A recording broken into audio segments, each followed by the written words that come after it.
El esclavo Benjamín de Carolina que masacró a los 6 capataces conoces en la luna de la cosecha de 1858. ¿Quién era Elora?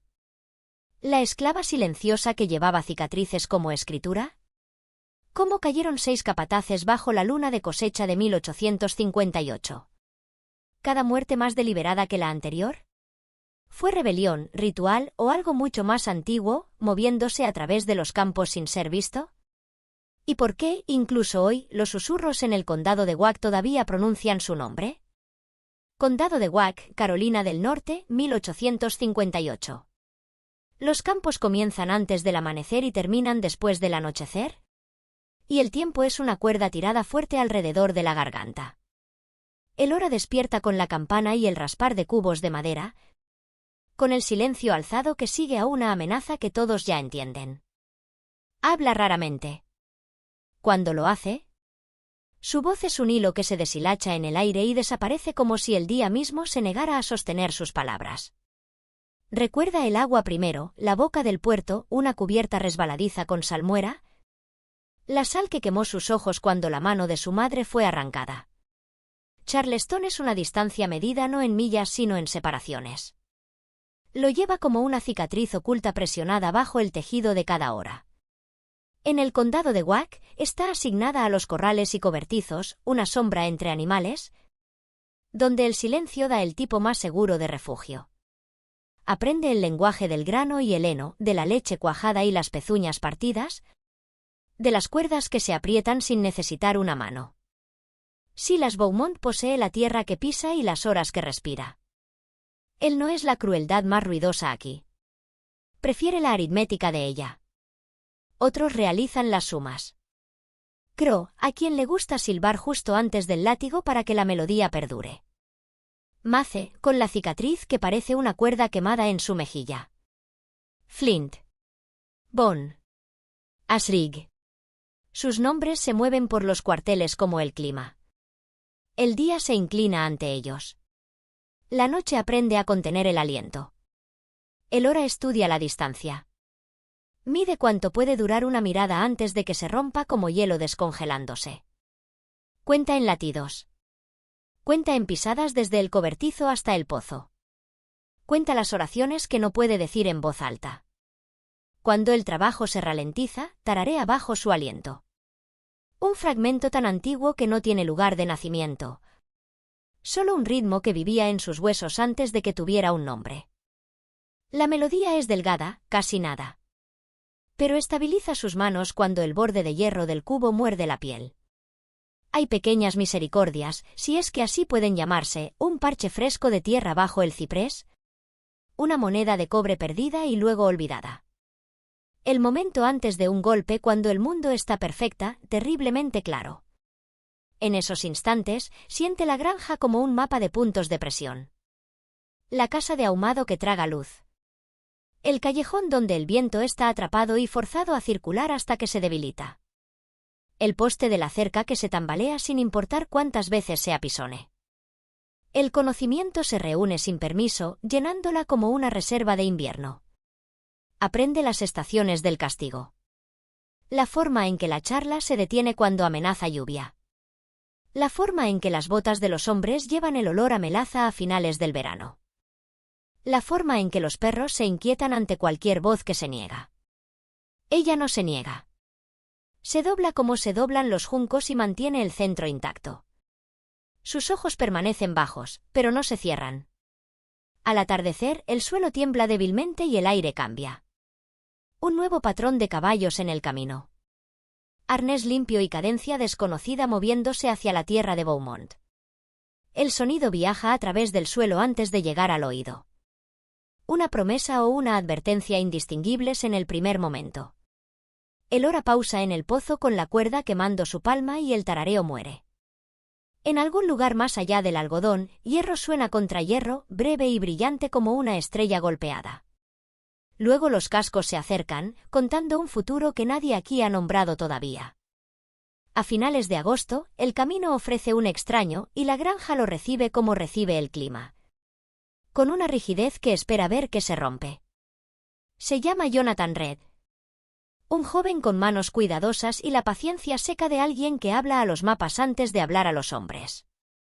Silas Beaumont lo convoca para medir agua, para tallar nuevas venas a través del suelo terco, para enseñar a los campos cómo beber a comando. Jonathan camina los surcos y escucha la tierra como si pudiera responder en números. Lleva una cantimplora de cobre que hace clic suavemente contra su cinturón, un sonido como una pequeña campana negándose a sonar. No mira a Elora como otros lo hacen. No busca en su rostro obediencia o ira. Deja que su mirada pase sobre ella como sombra. Cuando la encuentra en los corrales, pregunta por el peso del alimento y la pendiente de los comederos. Y escucha la economía constante de alguien que ha aprendido la aritmética de la supervivencia. Ella responde con pocas palabras y cuando las palabras fallan, tararea una delgada línea de melodía para mantener el silencio en su lugar. Él no reconoce nada de la melodía y todo del dolor dentro de ella. A los capataces no les gusta su silencio. Crow silba como para ahogar las sumas del extraño. Mace hace bromas sobre hombres que cortejan el barro. Flint lo llama quebrado por los libros. Bon y Sirig intercambian sonrisas como monedas.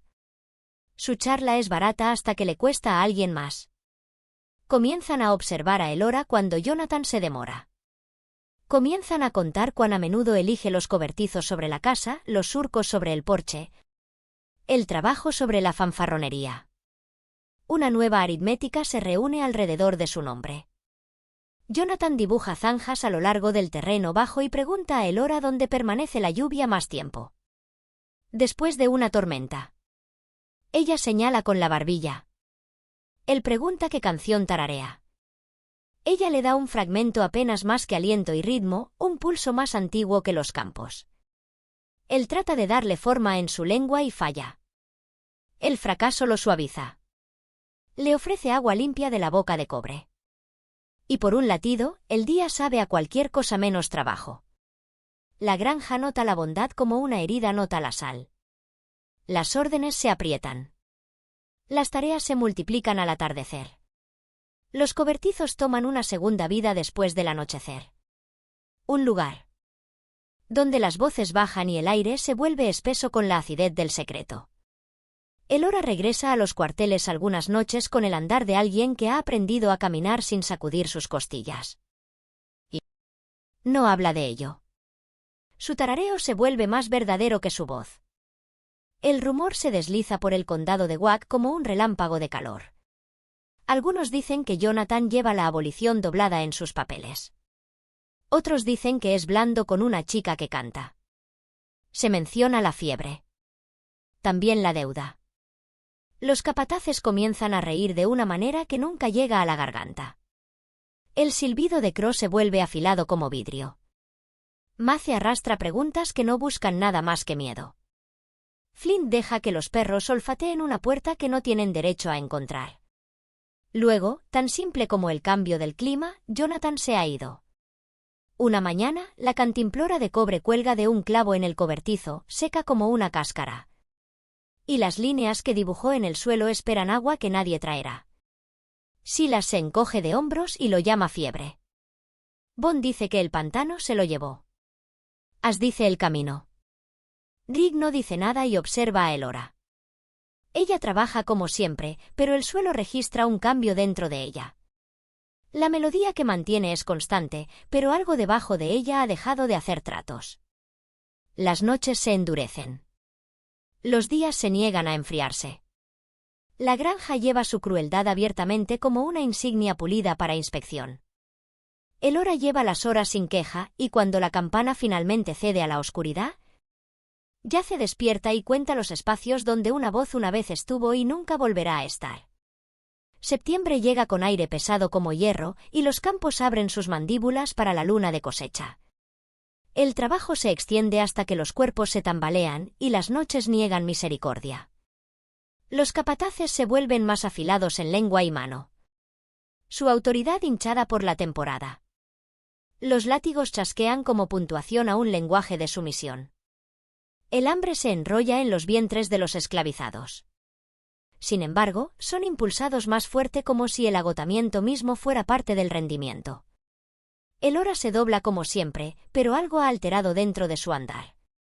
Se mueve con una compostura que no pide permiso, un ritmo justo más allá del borde de la obediencia. Sus ojos permanecen bajos, pero el silencio a su alrededor se profundiza.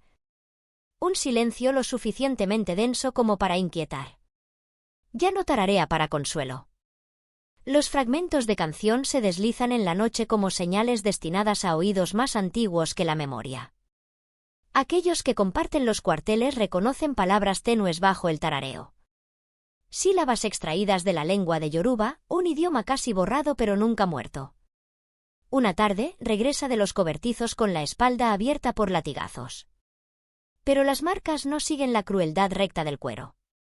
Se doblan, curvan y cruzan en patrones extraños, como si los capataces hubieran trazado algo que no podían ver. Por la mañana, la sangre se ha secado en diseños que hacen eco de antiguos signos. Una anciana entre los esclavizados mira las marcas y se niega a hablar. Los niños mantienen su distancia, susurrando que Elora lleva escritura tallada por espíritus. Por la noche, cuando otros se hunden en el descanso inquieto, Elora se desliza en los campos. Algunos dicen que la ven colocando hojas de maíz en círculos cuidadosos o vertiendo agua en el suelo con una solemnidad que se siente como ritual. Otros juran que oyen su voz no sola, sino unida por ecos, un coro cosido de sombras que nunca dejan huellas. Los perros se niegan a seguirla. Se les eriza el pelo, sus cuerpos tiemblan, y se retiran a las esquinas con gruñidos bajos, como advirtiendo contra algo invisible. Los capataces sienten inquietud, pero la descartan con crueldad afilada a la negación. Crow bebe más, como para ahogar la inquietud arañando sus costillas. Mace ríe más fuerte, aunque la risa se deshilacha en sus bordes. Flint patrulla los campos con su rifle acunado como un niño. Bon comienza a escupir oraciones entre maldiciones. Ash murmura sobre malos presagios y Rig no dice nada. Solo observa a Elora con la sospecha de un hombre mirando su propio destino. La luna se hincha blanca y despiadada, tirando mareas incluso en suelo sin salida al mar. Las noches brillan demasiado para ofrecer ocultación. Sin embargo, Elora camina sin miedo. Sus cicatrices brillan pálidas bajo la luz, convirtiendo su espalda en una escritura que ningún capataz puede leer. Entre los esclavizados, las historias comienzan a torcerse en profecía. Que una mujer marcada por dioses no puede ser quebrada por hombres, que cada latigazo dado a ella regresa afilado, esperando la hora en que debe ser cobrado. Silas Beaumont se encierra en la casa más a menudo. Su libro contable extendido como armadura ante él. No entra en los cobertizos después del anochecer, ni encuentra los ojos de Elora a la luz del día. La granja misma se inquieta. Las herramientas desaparecen de sus estantes. Las hojas de cosecha brillan donde no deberían. El viento corre extraño a través de las filas de algodón, llevando susurros que no pertenecen a ninguna lengua viva. Mientras la luna de cosecha sube a su plenitud. La sombra de Elora se extiende a través de los campos como una atadura. Ya no se dobla a sus tareas con el cansancio de los quebrantados, sino con la compostura de alguien midiendo el tiempo. Los capataces lo sienten, pero no pueden nombrarlo. Sienten el peso de su silencio presionando más pesado que cualquier cadena. La promesa de una hora que aún no ha llegado. Y cuando los campos caen en una quietud inquieta, saben sin saber que algo espera bajo la luna, afilándose en la oscuridad. La luna de cosecha se eleva clara e hinchada, un disco blanco que observa sin parpadear. Su luz vuelve los campos de algodón pálidos y afilados, y cada sombra se alarga como una hoja. Los capataces caminan con inquietud que no nombrarán. Cada uno de ellos llevando el peso de noches espesas con rumor. Crow, Mace, Flint, Bon, Ash, Rig. 6 hombres unidos no por lealtad, sino por hábito. Cada uno seguro de que los otros sangrarían antes que él mismo. Sin embargo, cuando el primer grito corta el aire, ninguno de ellos puede encontrar dónde comienza. Crow desaparece antes del amanecer. Su silbido, una vez un aguijón constante en los oídos, es silenciado. Al principio creen que ha huido o se ha emborrachado ciego en el pantano. Pero cuando se peinan los campos, su cuerpo es descubierto apoyado contra un poste de cerca. Garganta abierta en una curva tan precisa como la luna sobre ellos. La herida no es irregular. Es arte cortado con la deliberación del acero de cosecha. Nadie pronuncia la palabra ritual, aunque todos los hombres lo piensan. La siguiente noche pertenece a Mace. Se le encuentra tendido en la caña, ojos arrancados limpios, cuencas llenas de granos de maíz presionados tan profundo que echan raíces contra la carne. El olor a hierro cuelga a su alrededor y los perros gimen en lugar de aullar. Beaumont se enfurece. Pero su voz se quiebra, y las contraventanas de la casa están atrancadas, aunque ninguna tormenta amenaza.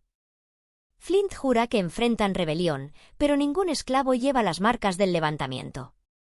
Los cuarteles permanecen tranquilos, cabezas inclinadas, manos ocupadas. Solo Elora está ausente cuando se hacen preguntas. Los asesinatos se desarrollan como si fueran medidos por manos invisibles. Bon es descubierto en la casa de ahumado. Pecho perforado con el gancho usado para colgar cadáveres. El cuerpo de Ash gira en el río. Malezas anudadas alrededor de sus tobillos. Rig es acorralado en el granero. Su cráneo partido con la parte roma de una hoz. Cada muerte es diferente. Sin embargo, todas comparten una simetría, una deliberación, como si la tierra misma exigiera pago exacto por años dejados sin resolver. Para cuando Flint cae, los otros han abandonado el sueño. Se le encuentra bajo el ciprés, sangre mezclada con las raíces, su rifle doblado y retorcido a su lado. 6 capataces, 6 muertes. Cada herida habla de manos que conocen las herramientas del trabajo íntimamente. Manos acostumbradas a doblar la tierra, no a los hombres. Los susurros suben por los cuarteles, llevados con la misma reverencia que los salmos. Hablan de Elora moviéndose de noche, su espalda cicatrizada brillando con símbolos que cambian como escritura viva. Su silencio más pesado que cadenas, su mirada fija no en amo sino en equilibrio. Beaumont se encierra dentro de su estudio, cortinas cerradas, whisky drenado. Murmura nombres en lenguas que no entiende. Palabras arrancadas del yoruba, sílabas escuchadas en los campos. Su miedo lo ha hecho fluido en lo que una vez despreció. Afuera el algodón se balancea, aunque no hay viento.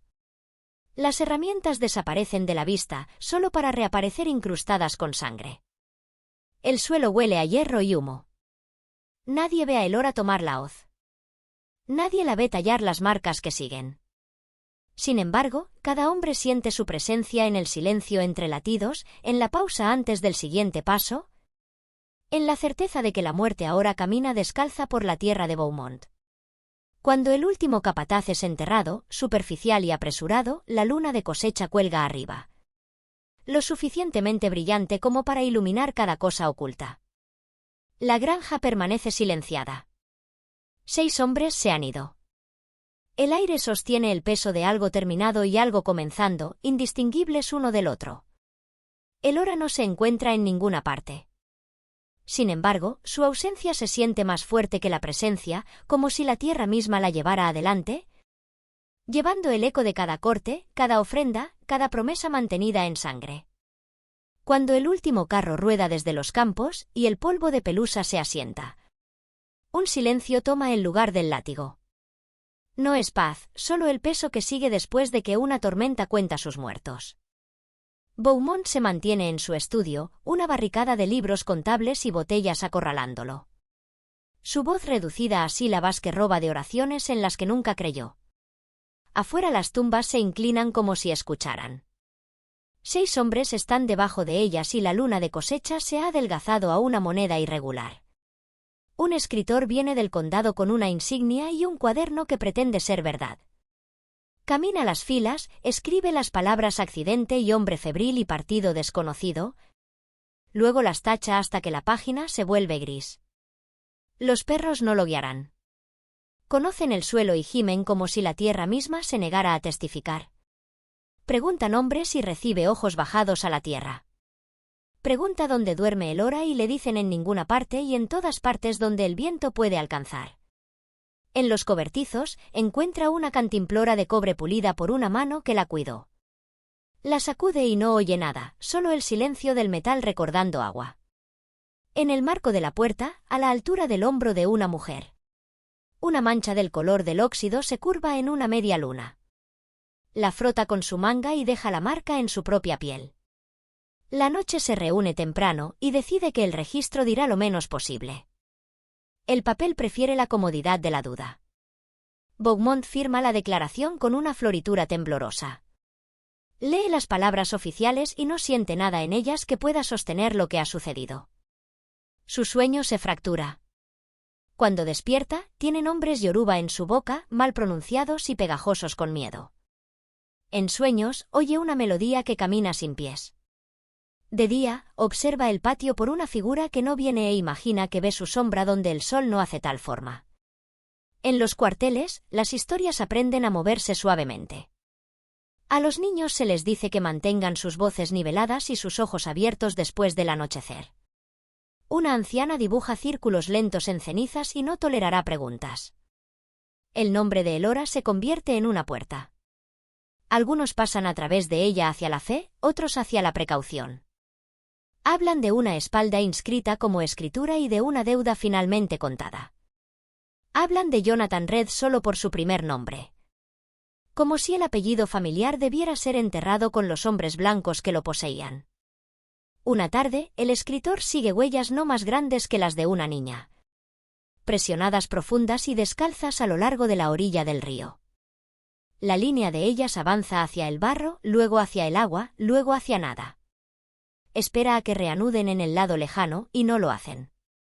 El río mantiene su consejo terso. Cuando regresa a la casa, escribe «Rebelión no confirmada» y cierra su libro en ese aliento sin resolver. El tiempo reanuda su trabajo de lijar bordes. El algodón se planta una y otra vez. Sin embargo, en el cambio de cada estación, un tarareo regresa al aire, bajo y exacto, como si la tierra hubiera aprendido una nueva clave. En noches brillantes, las filas parecen las páginas de un texto abierto. Aquellos que se doblan entre ellas afirman que a veces sienten una mano estabilizando sus muñecas, guiando la hoja hacia el equilibrio. Aquellos que una vez comandaron el trabajo pretenden no oír y se sobresaltan ante cualquier sombra que se deslice. Demasiado cerca. Nadie está de acuerdo si Elora cruzó el río o el río la cruzó a ella.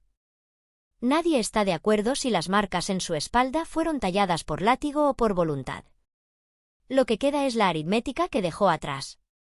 6 nombres respondidos. Una cantimplora que no sonará.